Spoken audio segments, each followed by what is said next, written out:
gente tem aqui massa corrida, o ideal, pintor de parede, o ideal, se tu é da pintura, é que tu não desconte o orçamento quando vai papel, que precisa ser pintada aquela parede. Não precisa ser finalizada. Por exemplo, tu vai dar 3 demão com arremate lá, tudo perfeitinho, para deixar sem marca nenhuma.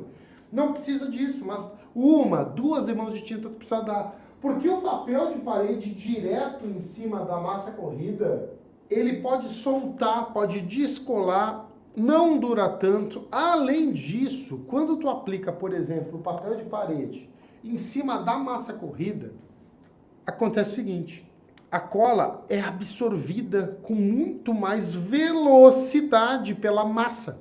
Assim como a tinta, quando tu vai dar a primeira demão de tinta em cima da massa, às vezes tu não tem que afinar um pouquinho mais, senão tu não consegue nem enrolar direito. Tu não tem que ter mais cuidado, mais atenção nessa primeira demão, porque tu pode errar até no jeito de rolar. Se tu errar o arremate, a grossura, a espessura, a intensidade da tinta na hora de fazer o arremate na parede, não acontece de, às vezes fica até marcado. O que acontece quando tu vai colocar o papel? É a mesma coisa.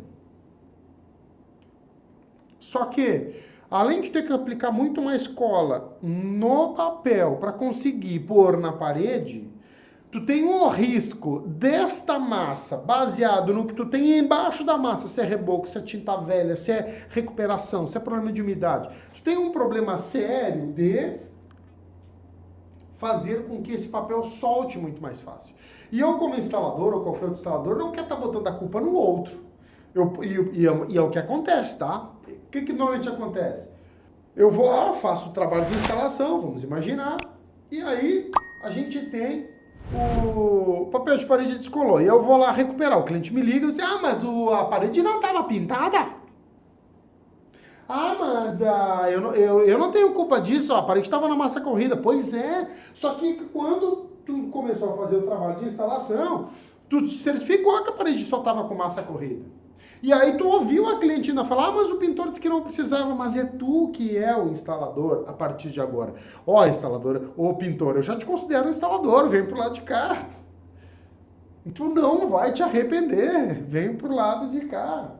Então o que acontece? Quando eu estou falando isso, eu estou dizendo o quê? Se tu tem massa corrida na parede, precisa ser pintado. Dá para colocar? Dá. Até dá.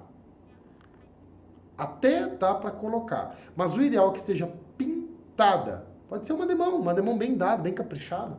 Por quê? Por que isso? Porque a tinta, quando tem um papel de parede e tu tem uma demão de tinta, essa tinta retarda e equilibra a secagem do papel e da cola. Ela é uma música tocando ali embaixo. Ela deixa tudo do jeito que precisa ser. Se tu aplicar direto num reboco fino pintado, o reboco fino com tinta, ainda é pior. Se tu aplicar só na massa, ainda é pior. Agora, se tu tiver toda essa sequência aqui e aqui embaixo vier o papel,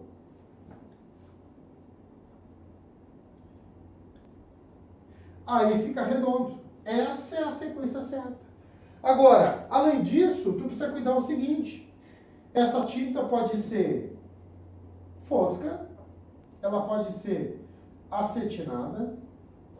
Tem esses dois acabamentos que pode ser. Se ela for uma semi-brilho, aí tu precisa lixar essa parede e usar um outro tipo de cola. Mas aí já entra num nível muito avançado, tá? Então o que acontece? Normalmente vai ter esses dois acabamentos. De preferência, para quem não é pintor, para quem é pintor é lógico, mas para quem não é pintor, essa tinta não pode ser esmalte, ela não pode ser uma tinta à base de silicone, porque senão o papel de parede não fica ali em cima.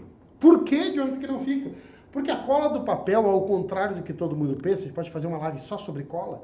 A cola do papel de parede, ela é um amido de arroz. Então, se tem alguma tinta lavável à base de silicone, quando eu falo lavável, não é limpável, é lavável, tinta externa, essas emborrachadas, super resistentes. Essas não deixam a tinta, a cola do papel entranhar nela e criar essa conexão e firmar as duas coisas. Ela repele o papel, né? Ela repele a própria cola e acaba, às vezes, soltando com muito mais facilidade.